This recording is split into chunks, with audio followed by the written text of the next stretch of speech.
ملک میں ایک عقلمند اور بہادر بادشاہ رہتا تھا۔ وہ انصاف اور مہربانی سے حکومت کرتا تھا، جس سے پورا ملک خوشحال تھا۔ ہر شام مغرب کی نماز کے بعد بادشاہ اپنے جادوئی باغ میں سیر کرنے جاتا تھا۔ وہ پھولوں کو دیکھ کر بہت خوش ہوتا تھا۔ ایک رات بادشاہ کو ایک عجیب خواب آیا۔ 4 پریاں آسمان سے اتر کر ایک ایسا درخت لائیں جسے بادشاہ نے کبھی نہ دیکھا تھا۔ پہلی پری نے اپنے ہاتھ پھیلائے اور ایک سنہری درخت زندہ ہو گیا۔ خواب کی دنیا میں ایک درخت اگنا شروع ہو گیا۔ پھر دوسری پری نے چاندی کی شاخیں شامل کی جو سنہری درخت پر انگور کی طرح پھیل کر چمکنے لگے۔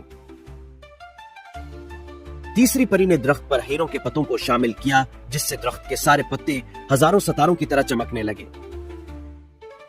اسی وقت ایک عجیب مخلوق درخت پر آ کر ایک سرخ سیب کھانے لگی اور خواب کی دنیا جادوئی روشنی سے چمک اٹھی۔ پوری ویڈیو دیکھنے کے لیے